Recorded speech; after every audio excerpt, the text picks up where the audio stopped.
দীপা, ইস্যুটা কি নিয়ে? আপনি তো এখন সৌদি আরবে, আপনি তো বাংলাদেশি না, কিন্তু আপনি তো বাংলাদেশি। গেলেন কবে, কেমন ঠিক। করে, কি হইলো বলেন? হ্যাঁ, আমার আর কি আশা হয়েছে ওনার জন্য জিত করে, ওনার হুম। জন্য জিত করে আমার আশা। তো আমার আগে 2021 সালে আমার হাজবেন্ডের সাথে আমার ডিভোর্স হয়ে যায়। আমার বিয়ে হয়েছিল হুম। 2015 সালে। তো 2015 ওকে। সালে ডিভোর্স হওয়ার পরে আমার সে হাজবেন্ড আর কি বাসা থাকে থাকে না, নিখোঁজ। 1 বছর 6 মাস নিখোঁজ হয়ে যায়। তারপরে হুম। জানতে পারি সে জুয়া খেলে। প্রায় আমার এলাকার মধ্যে প্রায় সে 2 লক্ষ টাকার মতো ঋণ করছে। তো আমার সেই ঋণ হুম। শুধাইছি আমি নিজেই কাজকর্ম করে। হুম। তো পরে ওনাকে আমি ডিভোর্স দিয়ে দিই যে তোমার সাথে আমার সম্ভব না সংসার করা। যেহেতু তুমি দুই হুম। লক্ষ টাকা বিপদে আমাকে ফালায় রেখে গেছো, আমি কিভাবে তোমার হুম। সাথে সংসার করি? সম্ভব না। তো ফ্যামিলির সাথে কথাবার্তা বলার পর আমি তাকে ডিভোর্স দিয়ে দিই আমি নিজে স্বইচ্ছায়। তারপর হুম। আমি ঢাকা জব করে একটা জব পাই একটা আন্টির হুম। মাধ্যমে। হুম। হুম। তো সেখানে জব পাওয়ার পরে সে হচ্ছে আর কি আমি একটা বিল্ডিং এর সাইডে একটা কনস্ট্রাকশনের বিল্ডিং এর একটা জব পাই। তো সে হচ্ছে সে কনস্ট্রাকশনের ইঞ্জিনিয়ার, বাট আমি সেখানে জবটা করি। তো তার সাথে দেখা সাক্ষাতে প্রায় 6 মাসের যাবত যখন আমি সেখানে আমার কাজটা শেষ, তখন তার সাথে আমি হুম। কথা বলি যে স্যার আমি ওনাদের থেকে টাকা পাই বাট দিচ্ছে না। তো সেক্ষেত্রে কি করা ওকে। যায়? তো তখন বললো যে দেখো, আহ ওনারা যদি বিলটা পায় আমি তোমাকে ফোন দিব। হুম। আমি বললাম আপনার ফোন হুম। নাম্বার আমার কাছে নাই, তো আমি কি করতে পারি? কয় আচ্ছা তাহলে তুমি আমার ফোন নাম্বারটা নিয়ে যাও। ওনাদের যখন হুম। আমি বিল দিব তোমাকে আমি ফোন করে বলে দিব, তখন তুমি ওনাদের থেকে বিলটা নিয়ে নিবা। কারণ ওনারা সবসময় বিল পাইবে বলে বিল পাইনি। তা আমি বলছি আচ্ছা ঠিক আছে। হ্যাঁ। তো ওনার নাম্বারটা নেওয়ার পথেই পথে রাস্তার পথে নাম্বার নেওয়ার পথে উনি আমাকে কল দিছে যে তোমার কি হুম। হোয়াটসঅ্যাপ আছে, তোমার কি ফেসবুক আছে? আমি কি সবই আছে আল্লাহর রহমতে। আমি আর কি যতটুকু পড়াশোনা করেছি আমার একটু মেধা দিয়ে আমি একটু কাজ টাজ করি। তো বললো যে আচ্ছা ঠিক আছে, হুম। তোমার হোয়াটসঅ্যাপ নাম্বারটা দাও, হোয়াটসঅ্যাপে কথা হুম। বলি। আচ্ছা ঠিক আছে। তো হোয়াটসঅ্যাপে ওনার সাথে কথা বলতে বলতে তো উনি আমাকে বলতেছে দেখো তুমি এত কাজ করো, অনেক পরিশ্রম, তুমি ফজরের আগে আসো এখানে, আবার মাগরিবের সময় যাও, তোমার অনেক পরিশ্রম, তুমি খাও না, তুমি তোমার সমস্যাটা কি? তোমার হাজবেন্ড কি করে? তো আমি ওনারে বললাম দেখেন আমার হাজবেন্ডের সাথে আমার ডিভোর্স হয়ে গেছে প্রায় 2021 হুম। সালে। তো এখন আমি ডিভোর্স, আমি এটা কাউকে প্রকাশ করি না যে আমি ডিভোর্স। কারণ কি মানুষকে প্রকাশ করলে মানুষ দুর্বলতার সুযোগটা নেয়। আমার দরকার নেই, সুযোগ সবাই নেই। জানে আমি হাজবেন্ড নিয়ে ভালো আছি। তো বলতেছে হুম। তুমি ডিভোর্স? তার তো সে আকাশ ভেঙে পড়লো যে আমি ডিভোর্স। তো বললো তো আমি তো হ্যাঁ। জানি তোমার হাজবেন্ড। তো আমি বললাম যে না হুম। দেখেন আমার হাজবেন্ড নেই, আমার একটা ছেলে আছে, বাট আমার বাবা মা আছে। কিন্তু ডিভোর্সের হুম। মেয়ে বর্তমান সমাজে খুবই চাপ ব্যাপার একটা ডিভোর্সের মেয়ে চলার। তো আমার খুব চাপ ব্যাপার না পারতে আমি জব করতেছি। তো বলতেছে হুম। যে আচ্ছা ঠিক আছে আমি যদি ওই দিনই ওই একদিনই নাম্বারে নেওয়া থেকে কথা সারাদিন কথা। তো বলতেছে আচ্ছা তোমাকে আমি একটা কথা বলি, কি কথা? চলো আমরা কালকে বিয়ে করে ফেলি। কালকে বিয়ে করবেন? হুম। আজকে আপনার সাথে আমি কথা বলতেছি, আমি আপনাকে কেনই বা কালকে বিয়ে করব? আমি আপনার ব্যাকগ্রাউন্ড জানি না, আপনার ফ্যামিলি কেমন, আপনি বিয়ে করছেন নাকি, আপনার বাচ্চা কাচ্চা আছে নাকি, আমার তো সেটা জানারও আছে। তো বলে যে তুমি কি রাইট। আমাকে বিশ্বাস করো? আমাকে আপনার সাথে আমি জাস্ট কাজ করি, বিশ্বাস হুম। করি কিভাবে? হ্যাঁ আপনি সবার থেকে শুনছি আপনি খুবই ভালো মানুষ, আপনার এখানে হুম। ঢাকা জজকোর্টে 1 বছর ধরে আছেন, ব্যাকগ্রাউন্ড তেমন হুম। না, খারাপ না, সবাই ভালো বলে যে না এই ছেলেটা খুবই ভালো। হুম। তো আমি বলতেছি যে আমি তো আবার ওইখানে আমি একটা উকিলের চেম্বারে একটা জব পাই, বাস রিসিপশনের। তো আমার শুধু ওকে। মক্কেল আসা, আমার চেম্বারে স্যারকে বলবো, স্যার যখন করে থাকবে যে স্যার আপনার চেম্বারে মক্কেল আসছে, জাস্ট আমার ফোনে বলবো, বলবে যে বসাও চাটা খাও, আমি আসতেছি, এই হলো আমার কাজ। তো আমি ভালো জি। একটা আর কি টাকা পাই। তো সেখানে আমি বললাম আমার তো একটা জব হয়ে গেছে, যেহেতু এখান থেকে আমি বের হয়ে গেছি, আমার চিন্তা আমার একটা ছেলে আছে, আমার চলতে হইব, বাপ মা কতদিন চালাইবো। তো বলতেছে যাক ভালো হুম। হয়েছে, আমিও খুব খুশি হলাম তুমি চাকরিটা পাইছো। আচ্ছা হুম। ঠিক আছে। তো আমি বলি যে আমি তো যেখানে জব পাইছি, আমি যেখানে যেদিন ইন্টারভিউ দিছি ওই দিনই আমাকে স্যার বলতেছে যে তুমি আজকে থেকে জয়েন করো। আমি বলছি যে না হুম। স্যার আমাকে আমি এখান থেকে জব করে আমাকে 2-4 দিন একটু ছুটি দেন, আমি ছুটির পরে আমি আপনার এখানে জব করব। তো বলছে যে আচ্ছা ঠিক আছে। ওকে। তো সেই ডেটটা হলো উম, আমি 4 তারিখ নভেম্বর মাস 2022 সালে ওইখানে আমি আর হুম। কি কাজটার জন্যই করছি। তো স্যার তো চাকরি কেমন বলছে, আমি 4 দিন ছুটি নিয়েছি স্যারের থেকে। তো হুম। স্যারের থেকে ছুটি নেওয়ার পরে এখন আমি 4 দিন যেদিন আমি ছুটি পাইলাম সেদিন থেকে হুম, আমি ভাবলাম যে আজকে আমি 4টা দিন ছুটি নিছি, আমি কোথাও একটু বেড়াইতে যাই। তো সেক্ষেত্রে হুম, কি হলো, আমি আমার একটা বান্ধবী আছে ক্লাসমেট, ছোট থেকে ক্লাস 2 থেকে একসাথে পড়ছি, এখনো আছে ওর সাথে আমার সম্পর্ক। তো হুম, ওরে আমি ফোন দিলাম, দোস্ত আমার না ডিউটিটা আর কি কাজ শেষ, কিন্তু আমি নতুন জায়গায় চাকরি পেয়েছি, বাট সেখানে আমি 4 দিন পরে ডিউটি করবো। তো এখন আমি হুম, আছি, তুই আমাদের বাসায় আয়, ও থাকে নারায়ণগঞ্জ, তুই আমাদের বাসায় আয়, হুম, আমরা এখানে একটু ঘুরি করি। ও বলতেছে তুই আমাদের হুম, এখানে আয়, চাষারাতে ভালো একটা রিসোর্ট আছে, আমরা সবাই মিলা ওইখানে ঘুরতে যাবো। তো ভাবলাম যে আচ্ছা ঠিক হুম, আছে, তা আমি আর আমার ছেলে মিলে 5 তারিখে চলে গেলাম ওদের বাসায়, সকালবেলা হুম, 10টার দিকে ওদের হুম, বাসায় চলে গেলাম। তো ওই আমাকে ফোন দিতেছে, বলতেছে তুমি তো ওদের বাসায় গেছো, তাহলে এক কাজ করো, ওদের সাথে এই বিষয়টা শেয়ার করো, তোমার সাথে আমার সম্পর্ক, হুম, তুমি বলো, আমি তাহলে ওদের বাসায় কাজে নিয়ে আসি। তো আমি বললাম যে এটা কখনোই সম্ভব না, তো হ্যাঁ, কখনোই সম্ভব বলেন। না। তারপর আমি ওদের সাথে শেয়ার করি নাই বিষয়টা, যে হুম, বলবে কি 2 দিনের সম্পর্ক এখনই বিয়ে করার জন্য পাগল হয়ে গেছে। তো আমি বলছি দেখেন, হুম, আপনি আমাকে 2 বছর সময় দেন, 2 বছর আমি আপনাকে দেখি, আপনাকে শুনি আপনি হুম, কেমন, বাট আমার মনের মতো কিনা একটা ব্যাপার স্যাপার আছে। আপনার সাথে আমি সংসার করবো সারা জীবন, কিন্তু একটা মনেরও বিষয় রাইট, আছে। আপনাকে আমি বিয়ে করবো, পরে মিললো না, ডিভোর্স, দরকার কি? বল যে আচ্ছা ঠিক রাইট, আছে, তোমাকে আমি 2 বছর সময় দিলাম। হুম, এভাবেই চলতেছে আমাদের। আর কি ও আর আসে নাই, আমি আমাদের বান্ধবীর বাসায় 4 দিন রইলাম। 8 তারিখে আমি ডিউটিটা শুরু করলাম আমার জজ কোর্টে। তো ডিউটি চলাকালীন ও আমাকে, আমি একদিন কি হয়েছে, বরখা ছাড়া আর কি আমি জাস্ট সালোয়ার কামিজ পরে আমি ডিউটিতে যাচ্ছি। তো আমার বলতেছে, ফোন দিয়ে ঝাড়াঝাড়ি, হ্যাঁ তুই সালোয়ার কামিজ কেন পরছিস? আমাকে কি করব, বরখা ছাড়া বের হবি না। আচ্ছা ঠিক আছে, হুম, বরখা পরছি, 2 দিন পরে বলে হাতের মোজা ছাড়া বেরোবি না। তোর চোখ কি শুধু যেন দেখে, আর কেউ জানি মাথার চুলও না দেখে, পায়ের নখও যেন না দেখে। আচ্ছা ঠিক আছে, আমি সেটাই মানতে বাধ্য হইলাম। আমার কাছে ভালোই লাগছে বিষয়টা, যে না, সে হয়তো এইটাই চায়, যাক এটাই ভালো, যেহেতু পর্দা করতে বলে। তো আমি কি করলাম, হাতে মোজা পায়ে মোজা, শুধু চোখ দুইটা দেখা যায়, মানুষ আমার কণ্ঠ শুনলে চিনে, আর না হলে এমনি চিনতে পারে না। তো একটা পর্যায়ে কি, হুম, ঢাকা জজকোর্টের মানুষও আমাকে খুবই আর কি সম্মান করতো। আমি যেখানে ডিউটি করি একটা রিসিপশনে ছিলাম, বাট সেটাও না, তারা আমাকে খুব সম্মান করতো। আমাদের চেম্বারে এডভোকেটরা আসলে আমাকে আপা ছাড়া কোনো কেউ কথা বলতো না, খুবই আদর হুম, করতো। তো এক পর্যায়ে কি হলো, আমার মনে না একটু জাগলো যে ওর সাথে সম্পর্কে প্রায় 2 মাস চলে গেল। তো ওর সাথে যে আমি সম্পর্ক হুম, করব, এই বিষয়টা কেউ জানে না।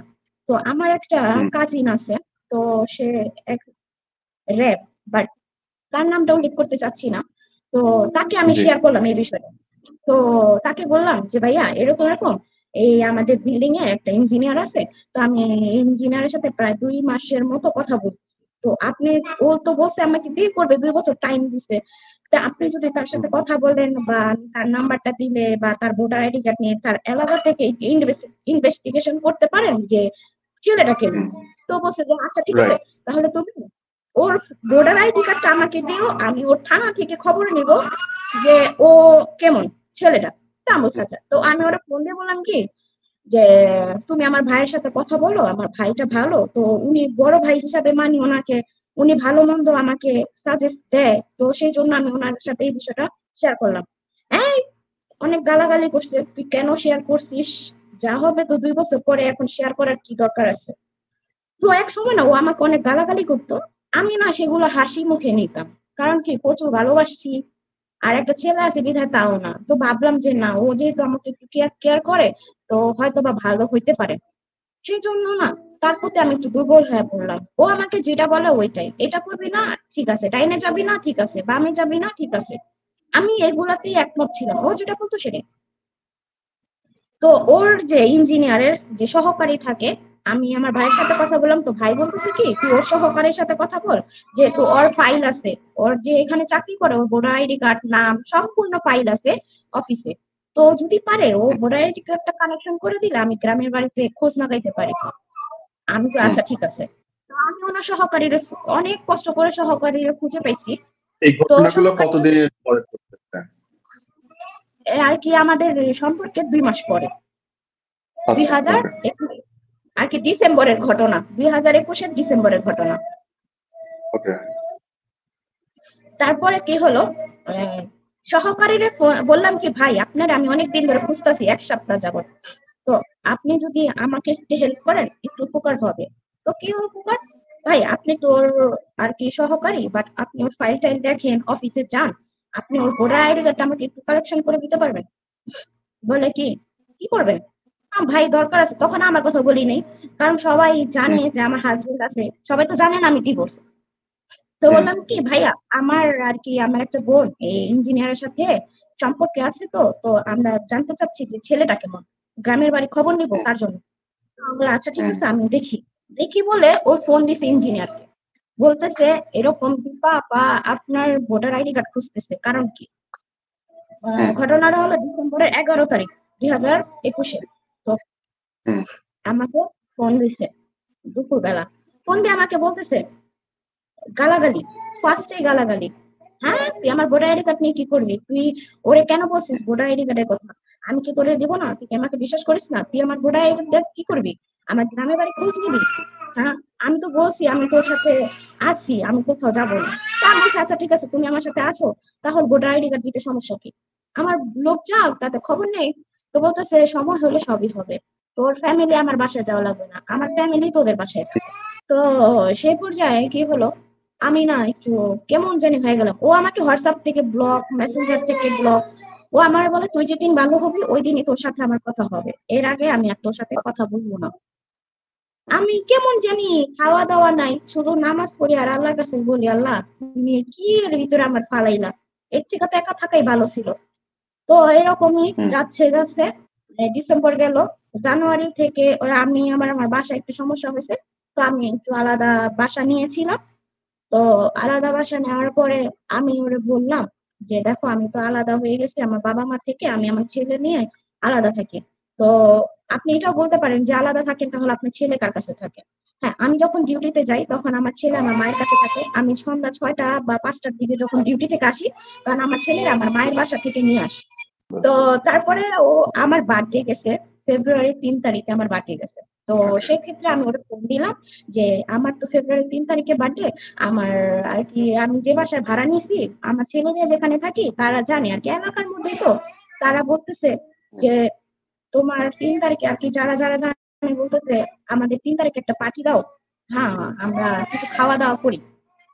তো বললাম হুম, আমি কাজ করি, অল্প কিছু টাকার খায়া দেয়া থাকে, তো আমি তোমাদের কিভাবে পার্টিটা দিই? তো আমি ইঞ্জিনিয়ারকে বললাম দেখো এরকম, কি বলবো এখন, কিছু বলার নেই। তো মানে আমার বিকাশে 2,000 টাকা দিয়ে বলতেছে এটা নাও, এটা নিয়ে তুমি খরচ করো, সমস্যা নেই। আমি কই না, তোমার টাকা আমি নিবো কেন? তোমার টাকা আমি কেনই বা নিবো? মানুষে বলবে কি? মানুষে যদি জানে। আমাকে হুম, টাকাটা দিল, টাকাটা দেওয়ার পর আমি বললাম আচ্ছা তোমার টাকাটা এক সপ্তাহে নিতে পারি। আমি যেমন সবাইকে বলছি, আর আমার কয়েকজন জানে তোমার সাথে আমার সম্পর্ক আছে, সেক্ষেত্রে কি হয় আমি তাদেরকে বলবো যে ও আসবে আমাদের বাসায় আমার জন্মদিনে।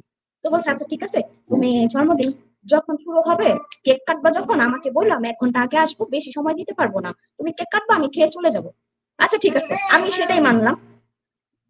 কেক কাটার হুম, সময় আমি রেডি হইলাম, আর সবকিছু রান্না বান্না হইলো, আমার লোকজন কয়েকজন আসছে, বেশি না, আমার আত্মীয় স্বজনদেরও বলিনি, আমি যে বাসে থাকি তারা দ্বারাই। তো ওরে ফোন দিতেছে আসো না কেন, রাতে 9টা বাজে। হ্যাঁ আমি আসতে পারবো না, তুই বললেই হবে নাকি? হ্যাঁ আমি এখন সার্ভে নিয়ে বিজি আছি, আমি আসতে পারবো না, তোর কেক তুই কাট। আচ্ছা ঠিক আছে, আমি সেখানে স্টপ। তো আমি যে বাসায় থাকি সেই মেয়েটা বলতেছি দেখ, ও এরকম করে তোর সাথে ও সারা জীবন কিভাবে থাকবে, আমার তো মাথায় খেলে না। ও তোর সাথে কিভাবে থাকবে, তোর সাথে খারাপ ব্যবহার করে, কি তুই মই গালাগালি মুখে যা হে তাই করে। তো আমার কাছে বিষয়টা যেন কেমন লাগে বা লাগে না। তো আমি বললাম, তো এক সময় কি হলো, আমি ওনাদের থেকে সরে গেলাম যে ওনারা ভালো বুদ্ধি দেয় না আমারে, খারাপ বুদ্ধি দেয় হুম, যে না। পরে এই আমি ইয়া করলাম, তারপরে তাদের থেকে আমি সরে গেলাম, দেখলাম তারা আমাকে ভালো বুদ্ধি দেয় না, খারাপ বুদ্ধি দেয় যে তুমি ওই ছেলের থেকে সরে হুম, যাও, ওই ছেলে তোমার সাথে সংসার করবে না, আর তোমাকে চাইও না, শুধু শুধু তোমার সময় পার করতেছে। তো এক পর্যায়ে না আমি কেমন জানি, ডিউটি করি, বাসায় আসি, মন চাইলে খাই, হুম, ওলা কই আমি কই জানি না। আমি এক সময় যে ও আমাকে বলে তোর সাথে আমার কোনো সম্পর্ক নাই। তো সেই ঘটনাটা মার্চে, 2021-এর মার্চে, এই তুই আমার সাথে যোগাযোগ করবি না, আমি তোর সাথে কোনো কথা বলতে চাই না। তো ও যখন আমার থেকে সরে গেল, সেই ক্ষেত্রে আমি কি করবো আমি নিজেও জানি না, শুধু কান্নাই করি। গেলাম, ইন্দুরের ওষুধ কিনে আনছি। ডিউটি শেষ করে ভাবলাম যে যা, আজকে ইন্দুরের ওষুধই খাবো, আজকে মরবো, আজকে আর বাঁচা যেতে লাগবে না। তারপরে আমি যে ইন্দুরের ওষুধটা আনলাম, তো ওই হুম, যে আমি খাবো, আমি খুবই আর কি অনেক কান্না করতেছি। আমার বাপের বাড়ি হুম, গেলাম, আব্বুর আম্মুরে বললাম যে আমি যদি কখনো, আমি খুবই কান্না করতেছি, আমার চেহারা দেখেই তারা বুঝতেছে যে আমার চোখ ফোলা। তো আম্মু বলতেছে কি হয়েছে তোর? তো আমি বলতেছি যে না, আমার কিছু হয় নাই। তো আম্মু জানতো যে ওর সাথে আমার সম্পর্কটা। তো তারপরে কি হলো, আহ আম্মু বলতেছে কি হয়েছে? আমি তো কিছু হয় নাই। তোমরা আমার ছেলেটারে রাখো, আমি একটু কাজ আছে আমার ঘরে। তো কি কাজ তোর? ছোট্ট একটা ঘর, তেমন কিছু না, তুই পরিপাটি করে রাখোস, আবার কিসের কাজ? কাজ এত কিছু বলা যাবে না। তা আব্বু আম্মুরে বললাম, আম্মুরে জড়ায় ধরে কান্না করতেছি। তা আম্মু বলছে কি হয়েছে? আমি যদি কখনো কোনো ভুল করে থাকি আমার মাফ করে দিও। তা আম্মু বলতেছে হঠাৎ তুই এই কথা বলতেছিস, কারণ কি? তা আমি বললাম আমি জানি না কারণ কি, কিন্তু আমার আজকে মন চাইতেছে বলতে, আমি বলছি। আপুরে বললাম আমি যদি কখনো ভুল করে থাকি আমার মাফ করে দিও। তো আমি সব বলে আব্বুর আম্মুরে বলতেছে আমি ওর একটু রাখো, আমি একটু আসতেছি। আসতেছি বলে, তো আমার আম্মু সন্দেহ করতেছে যে কিছু একটা আছে। তো আমার আম্মু আমাকে ফলো করতে করতে রাস্তায় আসছে, তো আমি আবার পিছনে ঘুরে দেখি যে আমার আম্মু। তা আমি বললাম কি হয়েছে, তুমি আসছো কেন? বলতেছে কি হয়েছে তোর, হঠাৎ করে এই কথা? আবার বলছে কাজ, ঘরে একটু কাজ আছে, ঘটনা কি? আমি বললাম আম্মু কিছু না, আমার ভালো লাগতেছে, আমি একটু যাবো ঘুমাবো। না, তুই আজকে আমার ঘরে থাকবি। আমি কই না, আমার ভালো লাগতেছে না। আচ্ছা আমি একটু পড়াইতেছি, যাও। তো আম্মুরে ফিরাই দেওয়ার পরে আমি বাসায় গেলাম। তো আর বাসায় যাওয়ার পরে আমার ঘরে, আমার উদ্দেশ্য হলো, আমার নিচতলাতে একটা ভাড়াইটা আছে, তো ভাড়াইটা আমার সাথে তেমন কথা বলে না। উনি ওনার মতো, আমি আমার মতো। তো দোতলায় যে ভাড়াইটা আছে উনি আবার আমার সাথে কথা বলে। তো বাট উনি ওনার ঘরে, আমি ডিউটি থেকে আইসা ওনার কাছে যাইনি, তার মানে উনি জানে যে আমি এখনো ডিউটি থেকে আসিনি, কোনো শব্দ করিনি, চুপচাপ। তো তারপরে কি হলো, আমি ঘরে আসছি, সিটকিনি না গাইনি। আমাকে যদি মইরা যাই গেট ভাঙতে হইব, বাড়িওয়ালার জরিমানা কে দিব? যাক, গেটটারে ভিড়ায় রাখি, মরি এইভাবে, মানুষ জানে ডাইরেক্টলি বের করতে পারে। এই উদ্দেশ্য নিয়ে মরতে গেছি। আমি একটা কাপের মধ্যে আমি সেই ইঁদুরের ওই ওষুধগুলা মিলাই এলাম যে খাবো। মিলানো আর কি মুখে দিছি, মুখে নিয়ে নিছি। আর কি কালি, কেমন কয়লার কালির মতন, পানি গোলানোর পর কয়লার কালি মুখে নিছি, পরে এত বিচ্ছিরি গন্ধ, আহা! তো আমার ওই পর্যায়ে মুখে নিছি শুধু গিলবো, আমার আম্মু দেখি কি গেট খুলছে, গেট খুলে কান্নাকাটি করতেছে। তুই এটা কি করতেছস? আর এই ধরনের ওষুধের যে প্যাকেটটা বা নিচে পড়া, আম্মু প্যাকেট দেখা কর, তুই এটা কি করতেছস, এক্ষুনি ফেল। আমি বলছি না মা, আমি ফেলবো না।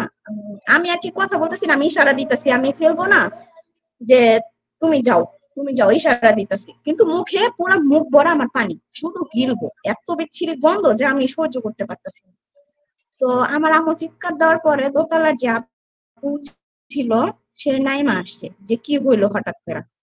তো উনি আইসা, আম্মু বলতেছে ওনারে যে দেখো ওই ইঁদুরের ওষুধ খাইছে, ওই ওই ওর মুখে ইঁদুরের ওষুধ, ওরে এখন ফেলতে বলো। উনি আমারে বলতেছে যে মুখেতে ফেল।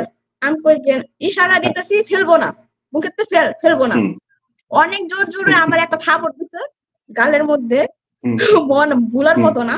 তো থাপড় দেওয়ার পরে আমার হুম, মুখেতে পানি আমি ফেলাই দিছি। তো অনেক পর্যায়ে আমি কান্নাকাটি করতেছি। কয় তুই এই ছেলের জন্য কান্নাকাটি করবি? তুই কি পাগল? তোর একটা ছেলে আছে। আমি বলি যে হুম, ওরে তো আমি খুব ভালোবাসি, যেহেতু আমি একজনের থেকে সরে গেছি, ও যেহেতু আমাকে যেভাবে আশ্বাস দিছে যে তোমার সাথে আমি সারা জীবন আছি, বিপদ আপদে সবসময়, তাহলে আমি এটা কিভাবে ভুলবো? তো আমি যখন বলতাম আজকে আমি আমার কাজের থেকে টাকাটা পাইনি, বেতনটা পাইনি, সামনের সপ্তাহে পাবো, তখন কি করতো, ও আমার বিকাশে বলা লাগতো না, আমার নাম্বার, বিকাশ নাম্বার ও জানে। তো আমার বিকাশে 2000 টাকা দিয়ে দিত, এই নাও, এটা নিয়ে তুমি এই সপ্তাহটা চলো, সামনের সপ্তাহে আসবে, মন চেলে দিও, না মন চেলে নেই। তা আচ্ছা ঠিক আছে। তো এরকম করে চলছে। ও কখনো চায় নাই যে তোমার এই যে টাকাটা দিছি এই টাকাটা দাও, আর আমিও কখনো চাহিদা দিই নাই এই যে নাও, তোমার থেকে যে টাকাটা নিছি নাও। তারপরে প্রায়, ও এর আগে তো ঘুরতে টুরতে যাইতাম, তারপরে যে ও আমার সাথে যে এটা করবে, তো আরেক এই সপ্তাহে তো আমি বিষ খাইলাম, খাইতে পারলাম না বাসার কারণে।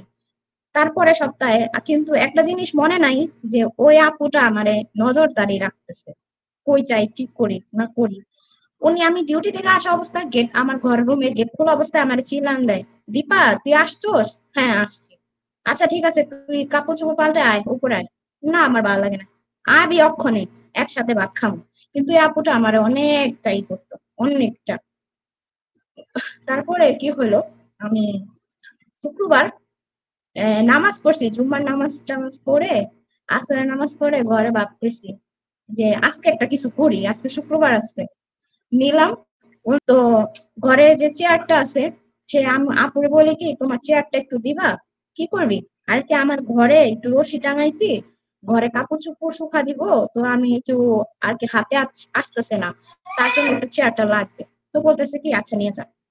চেয়ারটা নিয়ে এমনি দিছে, আগে বলছে কি কি কোনো অঘটন ঘটাবি, আমাকে না। ও কয় আমার কসম, আমি কই, আচ্ছা তোমার কসম। তো আমি চেয়ারটা নিয়ে আসলাম, নিয়ে আসার পরে আমি তো গর্ডন গড়ামো, সেই একটু পর আসে, ওই তোর চেয়ারের কাজ হয়েছে, দে আমার চেয়ার দে। আমি বলি, তুমি এত ছেঁচড়ামি করো কে, চেয়ারের কাজ হলে তো তোমার দিয়ে দিন। তো সন্ধ্যার পরে না দেখি উনি আবার ইন্ডিয়ান চ্যানেলের নাটক নিয়ে ব্যস্ত। তো ভাবলাম এটাই একটা সুযোগ, যা যা করি করি। তো চেয়ারের উপরে দাঁড়াইয়া ওর না পাখার সাথে পেঁচাইছি, ফিকা মারছি, পরে পাখার সাথে পেঁচা গেছে। তো পেঁচা যাওয়ার পরে গেটটা লাগাই নাই দেখেন। আমি বলতেছি উনি তো টিভি দেখতেছে, উনি কি আর আসবে? আর এইবার আমি আমার বাপ মার কাছে যাই নাই যে মইরা গেলে যে মাফ টাফ করে দিও, কারণ কি ওনারা বুঝা যায় দরকার কি। তো আমি কি করছি যে ওনারে দেখে আসছি আড়ালে যে উনি টিভি দেখতেছে ওনার ঘরে। তা আমি আমার ঘরে ওই সন্ধ্যার পরে মাগরিবের পরে আমি ফ্যানে পাখাটা পেঁচালাম, পেঁচানোর পরে এই কাজটা আর কি চেয়ারের উপরে দাঁড়াইছি, গলার ভিতরে রশি পেঁচাইছি, শুধু আর কি পায়ের থেকে চেয়ারটা ফালাই দিব। সেই পর্যায়ে ওই আপু আসছে আমার ডাক দিতে, ওই তুই একটা ঘরে কি করস, বাইরে থেকে চিল্লাইতাছে, আয় উপরে আয় টিভি দেখবো। গেট খুইলা দেখে কি আমার শুধু নিচের চেয়ারটা ফালামু, আমারে পা জড়ায় ধরছে, জড়ায় ধইরা চিল্লানি শটে পুরা বাড়ির মানুষ এক হয়ে গেছে, ওই ফাঁসি দিতে গেছে। হায় হায়, পুরা এলাকার মানুষ জড়ো হয়ে গেছে যে দীপায় ফাঁসি দিতে গেছে, কেন? একটা ছেলের জন্য। আমি সবাই অবাক। পরে বলতেছে তোমার কি তুমি কি পাগল হয়ে গেছো, তুমি এক বাচ্চার মা, তুমি কেন ওর আর সাথে ওর জন্য ফাঁসি তোমার দিতে যাবা? এইসব ওরে এইসব ফোন দিল। ঘটনা কি তোমার ওই লোকটা জানে না যে তুমি তার জন্য মরার চেষ্টা করতেছো?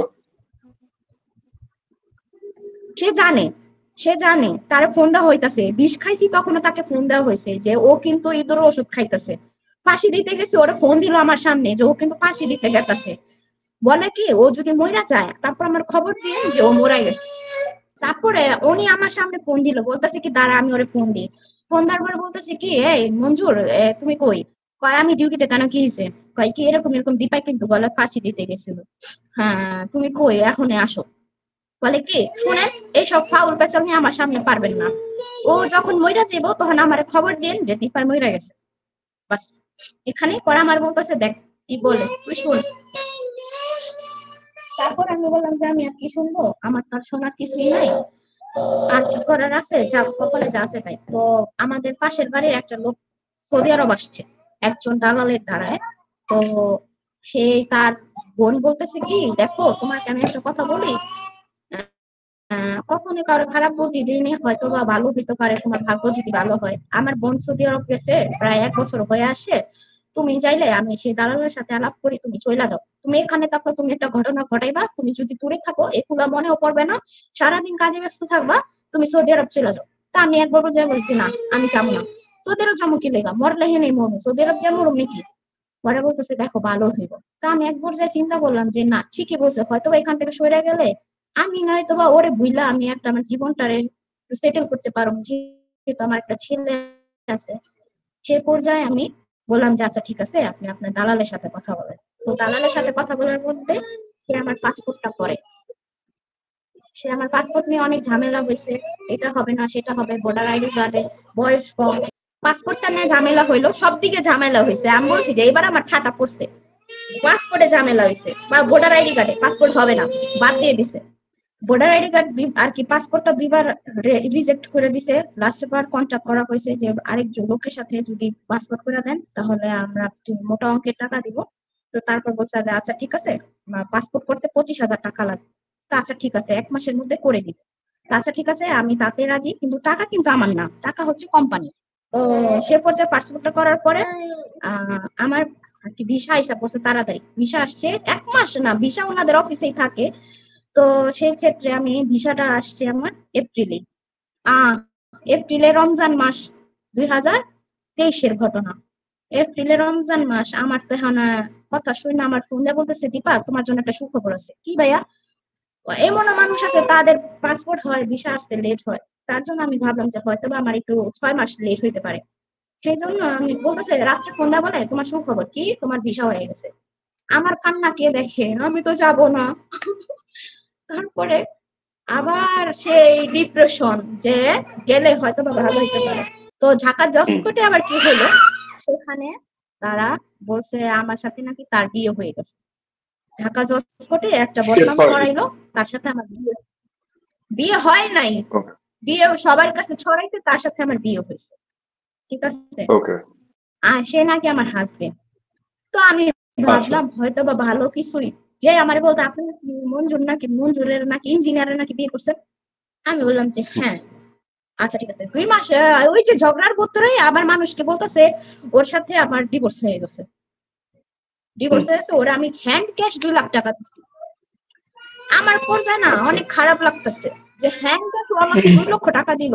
আবার এর মধ্যে আমি যে ওই যে আমি সৌদি আরব আসবো, আমার যে ব্যাংকে অ্যাকাউন্ট খুলতে হবে, তার জন্য আমি আমার যে কোর্টের একটা ব্যাংক আছে, পূবালী ব্যাংক, আমি সেখানে গেছি অ্যাকাউন্ট খুলতে। সবাই মনে করছে যে আমাকে ইঞ্জিনিয়ারে 2 লক্ষ টাকা দিছে, তার জন্য আমি অ্যাকাউন্ট খুলতে গেছি ওই 2 লক্ষ টাকা অ্যাকাউন্টে রাখার জন্য। তো ওকে। আমার চেম্বারে স্যারকে আমি বলি, কি স্যার আপনাকে আমি একটা কথা বলি। জি বলো। আমার এখানে তো একটা অ্যাকাউন্ট খুলতে গেলে কারো একটা রেফারেন্স লাগে, তো আমার তো এখানে কেউই নেই, আপনি ছাড়া। তো আপনি আমার রেফারেন্স দিবেন, আমি একটা অ্যাকাউন্ট খুলবো। তো স্যার আমাকে বললো, কি হুম। তোমার নামে আমি একটা কথা শুনছি, কিন্তু তোমাকে আমি বলি না, কথাটা কি সত্য? আমি বলি যে যাই শুনছেন সবই মিথ্যা, বইলা যান, আমি জানি আপনি আমাকে কি বলবেন। তো বলতেছে, তুমি হুম। নাকি মঞ্জুরকে বিয়ে করছো, ইঞ্জিনিয়ারকে বিয়ে করছো, এখন নাকি ইঞ্জিনিয়ার তোমাকে 2 লক্ষ টাকা দিয়ে ছেড়ে দিচ্ছে, ঘটনাটা কি সত্য? তার জন্য তো তুমি আমাকে হুম। বলতেছো অ্যাকাউন্ট খুলে রেফারেন্স দিতে। হুম। তারপর আমি যে বললাম যে না স্যার, ঘটনাটা একদম মিথ্যা। বলতেছে তাহলে তুমি অ্যাকাউন্ট খুলবা কেন? তো আমি স্যারের কাছে এক পর্যায়ে কান্না করে দিলাম, স্যার ওর জন্যই আমি চলে যাব। কারণ ওরে আমি ঢাকা জজকোর্ট, ওই চাকরি করে, আমিও চাকরি করে। আমি রাস্তাতে হাইটে গেলে ওর সাথে আমার দেখা হয়, কিন্তু আমি তো সহ্য করতে পারি না। ওরে দেখলে আমার হুম। আমার কান্না চলে আসে, আমি রাস্তাতে হাঁটি আর কান্না করি। আমি সেটা আর পারতেছি না স্যার, তার জন্য আমি চলে যাব।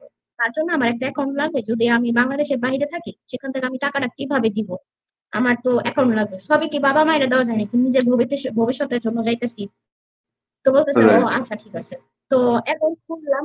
অ্যাকাউন্ট খোলার পরে সবাই, ঢাকা জজকোর্টের যে ঢাকা জজকোর্টের যে দারোয়ান, লিফটম্যান, সবাই আমাকে দেখলে বলে, কি কি ব্যাপার, আপনার ইঞ্জিনিয়ার বিয়ে করলো 2 মাস হলো না, ছাইরা দিল, আবার 2 লক্ষ টাকা নিয়ে আপনি চুপচাপ কেন? 2 লক্ষ টাকা? কিসের 2 লক্ষ টাকা? আমি না আশ্চর্য হয়ে গেলাম। কিসের 2 লক্ষ টাকা? বলতেছে আপনার না কোথায় দিছে 2 লক্ষ টাকা দিয়ে, তার জন্য আপনি চুপচাপ, আপনি অ্যাকাউন্টে 2 লক্ষ টাকা রাখছেন। আমাকে ভাই, আমি অ্যাকাউন্ট খুলছি নাকি আমি নিজেই জানি না, আপনারা জানেন আমার অ্যাকাউন্টে 2 লক্ষ টাকা আছে, কি একটা হাস্যকর বিষয়।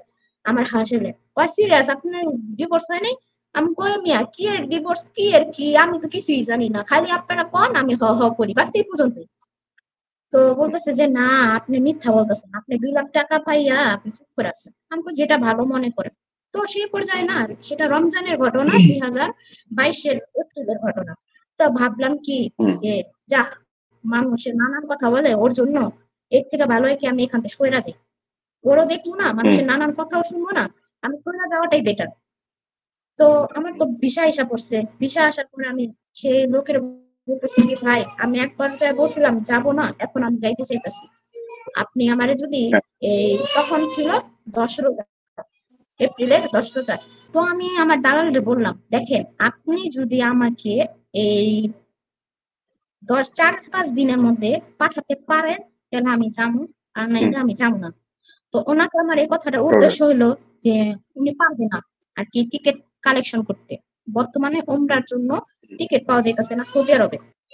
তো বলছে তুমি আমার 5 দিন সময় দিছো, আমি 5 দিনের মধ্যে তোমাকে আমি জানাই দিই। তা বললাম যে আচ্ছা ঠিক আছে, দেখা যাক। সে পর্যায়ে আমি, আমার ডিউটি চলতেছে ঢাকা জজকোর্টে, আমি অফ করি নাই রমজানে। হ্যাঁ। তারপরে আমাকে উনি 14 রোজায় রাতের 10টা বাজে বলে, তোমার কালকে ফ্লাইট। কি বলেন এরা, কালকে ফ্লাইট? আর আমি কি বলবো স্যারদের আমার স্যারদেরও তো বলতে হইব যে স্যার আমার এরকম হঠাৎ করে হয়ে গেছে, রাতের বাজে 10টা। কয় এত কিছু বুঝি না, কালকে তোমার বিকাল 5টা বাজে ফ্লাইট। তারপর বললাম যে আচ্ছা ঠিক আছে, আমি দেখি কি করি। তারপরে সকালে আমি আমার স্যারের ফোন দিলাম, স্যার একটা অ্যাক্সিডেন্ট হয়ে গেছে। কি অ্যাক্সিডেন্ট হয়েছে?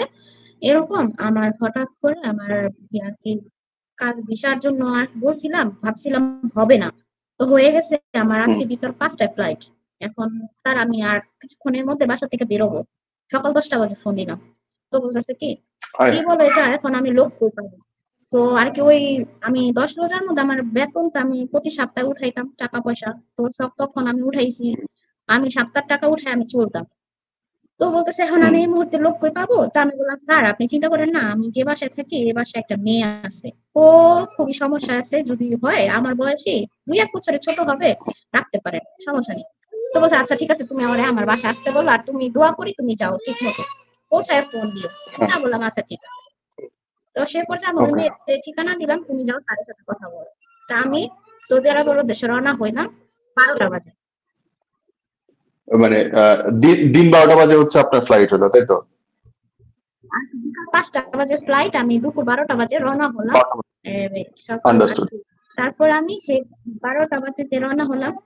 12টা বাজে রওনা হওয়ার পরে আমি এই কাকুলি গেলাম আমার যে অফিস, সেখান থেকে আমি পাসপোর্ট টিকিট নিয়ে আমি বের হইলাম বাহিরে আর কি, সৌদির উদ্দেশ্যে। সৌদির উদ্দেশ্যে রওনা হইলাম, গেলাম এয়ারপোর্টে গিয়া আমার আর কি, আমি 4টা বাজে আমার ইমিগ্রেশন শেষ, আমি ওয়েটিং এ বসে আছি। তো 4টা বাজে আমি সেই সহকারীর ফোন দিছি, ও তো আমার ব্লক মাইরা রাখছে। এমনকি আমি যে ফ্লাইটে যাব তাদের নাম্বার ধরে ফোন দিতেছি, আর ওর একটা অভ্যাস, আননোন নাম্বারে ফোন আসলে ফোন রিসিভ করে না। তো ভাবলাম যে আননোন নাম্বার, তো এই জন্য রিসিভ করতেছে না। আর ও জানে আননোন নাম্বার মানে আমি, আর কোনো পাবলিক না, হুম, আননোন নাম্বার আমি, তার জন্য হুম, রিসিভ করে না। তো সেই সহকারীরে ফোন দিলাম যে ভাইয়া এরকম এরকম, আমি তো এখন আছি এয়ারপোর্টে, আমার আর 1 ঘন্টা পরে আমার বিমান ছাড়বো 5টা বাজে। আপনার কাছে আমার একটা অনুরোধ, জানি হুম, না কবে আসি বাংলাদেশ, কিন্তু ও যদি আমার এখনো ফোন দেয়া কয় তুই যাইস না, আমি যাবো না, আমি আবার ব্যাক করবো ঢাকা, আমি থাকবো না, আমি বিদেশে যাবো না। বলে ভাই দেখেন একটা কথা বলি, ওনার সাথে আমি কথা বলি না, উনি তো নাই, উনি তো গ্রামের বাড়ি গেছে। হ্যাঁ, আর আমি ওনারে কিভাবে বলি যে আপনার সাথে আমার যোগাযোগ আছে? আমার খুব খারাপ লাগছে, আমি হুম। বিমানে উঠা আমার নাম্বার ধরে ফোন দিছি, আমি কান্না করতেছি। আমার বাবা ফোন দিছে আমারে ভিডিও কলে বিমানে, যে কি হয়েছে মা, তুমি কান্দো কে, তুমি চিন্তা করো না, আমি আছি। তো তারপরে বললাম যে আচ্ছা দেখি কপালে যা আছে তাই করবো। সৌদি আরব আইসা করলাম, তার জন্য তো কান্নাকাটি করি সৌদি আরবে। তো সৌদি আরব আসার পরে এখানকার কফিলরা খুব সহজে একটা মানুষকে বিশ্বাস করে না।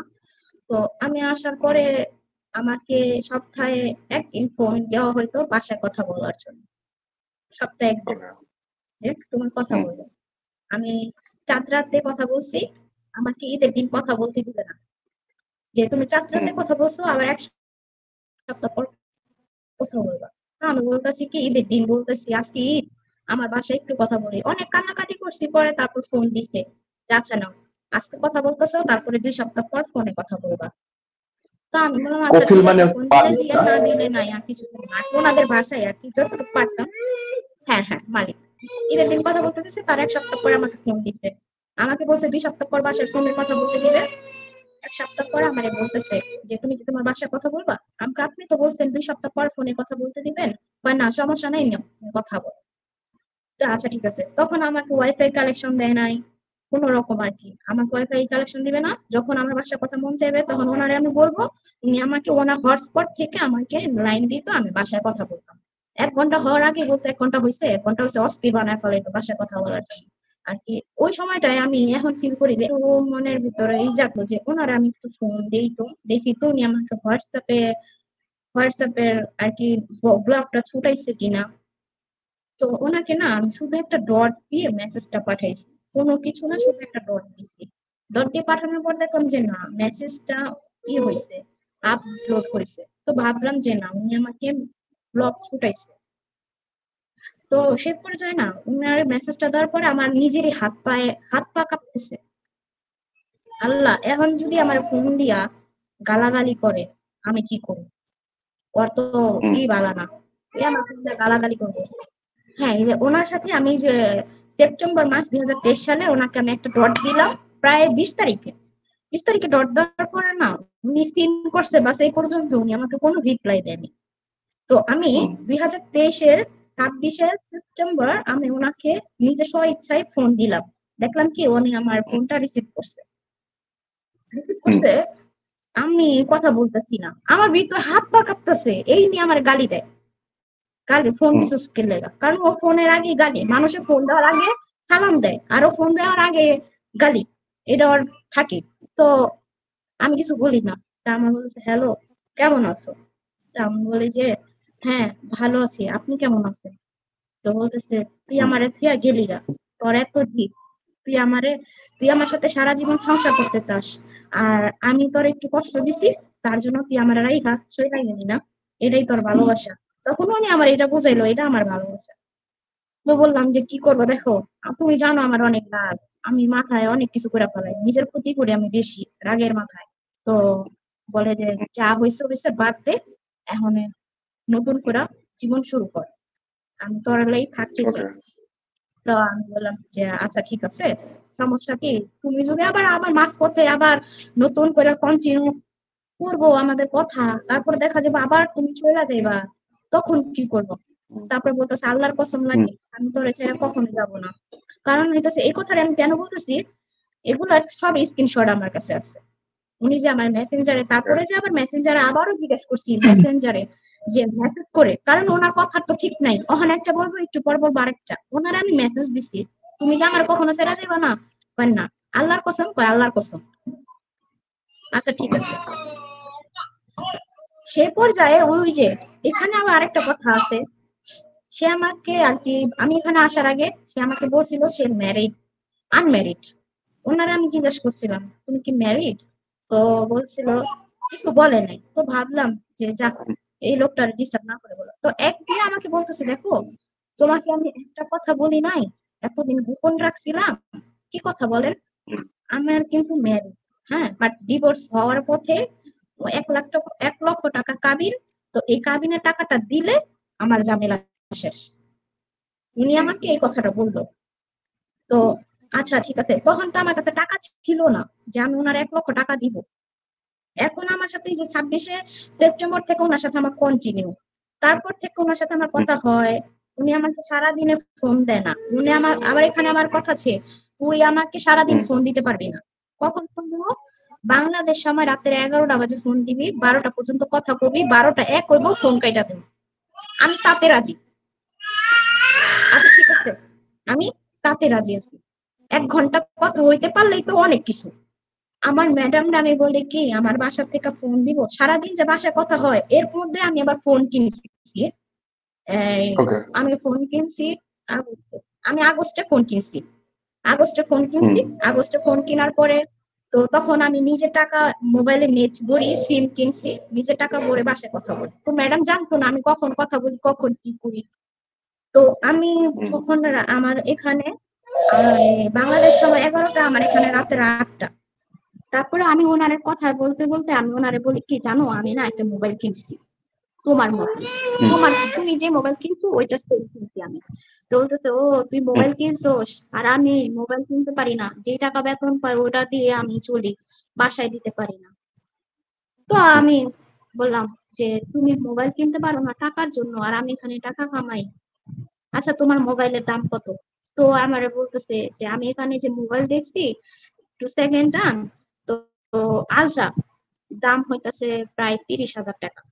তা আমি বলতেছি দেখো আমি 1 মাসের বেতনও মনে হয় এত পাই না, একটু 2-1 একটু কম হয়, তো আমি এত দিতে পারো না, আমি তোমার 20,000 টাকা দেই, তুমি কিছু ম্যানেজ কইরা তুমি মোবাইলটা কিনো। কয় আচ্ছা ঠিক আছে, তুই কবে দিবি? ওর সাথে আমার কন্টিনিউ সেপ্টেম্বর, আমি ওরে অক্টোবরের 10 তারিখে দিলাম 20,000 টাকা। অন্ধে প্রেমে এত অন্ধ, আহারে প্রেম, দিলাম 20,000, 20,000 দেওয়ার পরে বলতেছে যে আমাকে মোবাইল কিনবা কবে, ওই 2-3 দিন পরে। আচ্ছা ঠিক আছে মোবাইলটা কিন্তু কিনবা, আমি টাকা দিছি, মোবাইল কিনবা। আচ্ছা, আমার বাপের থেকে বলতেছে 20,000 টাকা কারে দিবি, আমি বলছি যে একটা কাজের দিছি আমার অ্যাকাউন্টেই টাকাটা জমা হইব, চিন্তা করেন না, কারণ টাকাটা কিন্তু আমার বাবার অ্যাকাউন্টে পাঠাই। সেই ক্ষেত্রে আমি এই কথা বলছি, কিন্তু ওরে দিচ্ছি এটা জানে না, আর আমার আব্বা আম্মা জানে। আব্বা কখনোই জানতো না যে আমি কোন একটা ছেলের সাথে সম্পর্কে ছিলাম, আমার আম্মা জানতো ওর সাথে আমি আর কোনো যোগাযোগ করি না। তো সে কিন্তু বলছে তার ওয়াইফের সাথে তার ডিভোর্সে 1 লক্ষ টাকা দিলে তার ওয়াইফের সাথে ডিভোর্স শেষ, ঝামেলা শেষ। এখান থেকে বাচ্চাটা কই থেকে আসে আমি জানেন না, আমি জানি ও আমাকে বলতো আমি জীবনে কোনো মিথ্যা কথা বলি না। ওই কিন্তু একটা আলেম, আলেমের পর আমি যদি এটা বলি তাহলে ইসলামের বিরুদ্ধে যাওয়া, কিন্তু আমি চাই না আর এগুলা বলতে, কারণ ইসলামের বিরুদ্ধে যাওয়া হইব। আলেম মানুষ এত ভাবে প্রতারণা করতে পারে কল্পনার বাহিরে। আচ্ছা যাই হোক, আমি ওনাকে যে 20,000 টাকা দিলাম, লাস্টে কবে কথা হয়েছে বুঝতে পারলাম যে এর মধ্যে আপনার কাছে অনেক টাকা নিছে। কত টাকা নিছে সব মিলে আপনার হিসাব কি বলেন? প্রায় 1-1.5 লাখের মতো। এবং আপনাদের কি কখনো কাগজে কলমে বিয়ে হয়েছিল? হ্যাঁ বিয়ে হয়েছে। এই যে বিয়ে বিয়েটা হওয়ার পরে আসছে, কি দেখেন আমি ওনাকে অক্টোবরে যে 20,000 টাকা দিছি, আমি এই যে কিছুদিন আগে আমি জানতে পারছি সে অক্টোবর মাসে ওর বাচ্চা হয়েছে, ওর কাছে 1 টাকাও ছিল না। তার মানে কি হঠাৎ করে কই থেকে জানি মঞ্জুরে 20,000 টাকা জোগাইছে। আচ্ছা, আমি তো ঘটনা মিলাইতে পারি না, আমি তো দিলাম 20,000 টাকা মোবাইল কিনতে, ও এই সেই বাহানা দিয়ে আমাকে রাখছে। তো সেক্ষেত্রে আমার প্রশ্ন উত্তর দেন। সেটা হচ্ছে যে ধরেন এখন পর্যন্ত প্রায় 1.5 লাখ টাকা নিছে। আপনার বিয়ে হইলো কতদিন ধরে? ফোনে ফোনে বিয়ে হয়েছে নাকি গিয়েছিলেন আপনি দেশে? না, ভিডিও কলে বিয়ে হয়েছে। আমাদের বিয়ে হয়েছে এই যে 2023 ডিসেম্বর। আচ্ছা, ফোনে ফোনে একটা মানুষ কেমনে বিয়ে করে মানে বুঝান তো, এটা কি ধরনের আচ্ছা কথা? আমি বলি তাহলে ভাইয়া, ও যেমন ফোনে এটা কবুল বলছে, আমি কবুল বলছি যে পেপারসে যে সাইনের বিষয়টা আছে, পেপারসে যে সাইনের বিষয়টা, একটা ছেলে একটা মেয়ে পেপারসে সাইন করলে তো তাদের বিয়েটা সম্পূর্ণ, তাই না? তো সেই হ্যাঁ, পেপারসটা আমাকে ইমেলের মাধ্যমে সৌদি আরব পাঠানো হয়েছে, তারপর আমি সেখানে সিগনেচার করে দিই। এই হলো আমাদের বিয়ে। তো কাজী বলছিল আপনি আমি যতদিন আমার কাছে মিলে না জানেন, আমি এটা কিছুতেই মিলাইতে পারি না। এটা কি ওই যে আগের দিনে তুমি ওখানে কমেন্ট করলে আমি এখানে কমেন্ট করলাম, এগুলো ইমোর মধ্যে দিয়ে বিয়ে, ইমোর মধ্যে দিয়ে বাসর, ইমোর মধ্যে দিয়ে বাচ্চা, মানে আমার কাছে খুব আজীব লাগে। আমার যে মানুষ কতখানি গাঁজা খাইলে পাগল হইলে এইসব জিনিস বিশ্বাস করে এবং করতে পারে। না, সে তো বিয়ে এখন করছে টাকার সবের জন্য, মানুষের আবার এখানে তো তিনি আমার থেকে টাকা চাইছে। হ্যাঁ, আমি স্বাভাবিক, এটা তো স্বাভাবিক সম্পর্কই না। কোন স্বাভাবিক সম্পর্ক এটা হইতেই পারে না। স্বাভাবিক সম্পর্কে একটা মানুষ আরেকটা মানুষের সাথে না বসলে না মিশলে কেমনে স্বাভাবিক সম্পর্ক হবে? এটা তো ভার্চুয়াল, এটা তো অ্যাকচুয়াল না। এবং এইসব সম্পর্কে 99% ধোকা। প্রত্যেকটা যারাই দেখবেন যে এরকম অনলাইনে কমেন্ট, যে ওই আমার সাথে ধোকা, তাহলে তো আর আমার টাকাটি যেত না। আমি তো এটাই ভাবি। তাও ভাগ্য আচ্ছা ভালো যে একদিন দেখা করে পাত্তা দিয়ে যায় নাই আপনারে। এটা অনেক ক্ষেত্রে হয়। ঠিকই বলছেন, আল্লাহ বাঁচাইছে, আল্লাহ রাখে রাখে, আল্লাহ মারে কে। এনিওয়ে বোন, যারা দেখতেছে তাদের জন্য যদি কিছু বলতে চাই। হ্যাঁ, তারা শিখবে যে ধোকা কাকে বলে। আমি যেহেতু ধোকাটা খাইছি, যাই না শুই নাই, আমি তো জানতাম যে 1 লক্ষ টাকা দিলে ওদের কাবিন আর কি ডিভোর্স।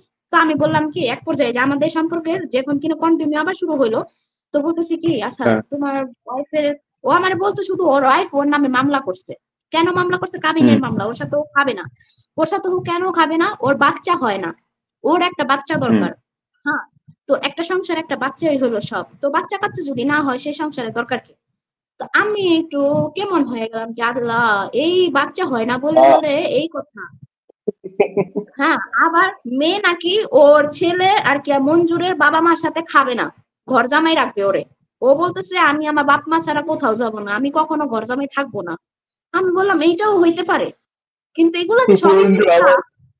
আমার হাই উঠে আসছে, কারণ তোমার গল্প যখন তুমি শুরু করছো তারপর থেকে আমি বুঝতে পারছি যে ঘটনা এটাই হবে। কোন স্বাভাবিক মানুষ যার মাথায় ন্যূনতম বুদ্ধি আছে সেই সবের মধ্যে পড়বে না। তুমি পড়ছো, আসার খাইছো, বিয়া করছো, টাকা পাঠাইছো, ধরা খাইছো, তারপরে গিয়ে বুদ্ধি হইলো ওরা আল্লাহ আমি কি ভুলটা করে ফেলেছি। আল্লাহ, এইটাই তখন আমি পস্তাই যে আল্লাহ আমি কি করলাম, এটা এখন আমি কেমনে এর থেকে মুক্তি পাবো। তুমি তো খুব অল্পে থেকে মুক্তি পেয়ে গেছো, আল্লাহ তোমার বড় কোনো বিপদ দেয় নাই। এবং অল্পে বুঝে ফেলেছো যে ওকে ঘটনাটা কি। ও ঘটনাটা এ কি, নিয়ে ও বল। আমাকে বলছে তুমি আমাকে 1 লক্ষ টাকা দাও। তো কেন দিব 1 লক্ষ টাকা? যে ডিভোর্স ডিভোর্স আমি বুঝতে পারছি। Anyway, আমি শেষ করি চলো। শেষে যারা দেখতেছে তাদের জন্য যদি কিছু বলার থাকে তোমার বলো। হ্যাঁ, শেষের দিকে যায় আর কি বলবো, সবারই বলি যারা এই ভিডিওটা দেখবে তাদেরকে বলি যে আর আমার মতন এই বোকামিটা কেউ কইরেন না, বুঝছেন? বিদেশে থাকবেন ঠিক আছে, কিন্তু একটা ছেলেকে এভাবে বিশ্বাস না করাই বেটার।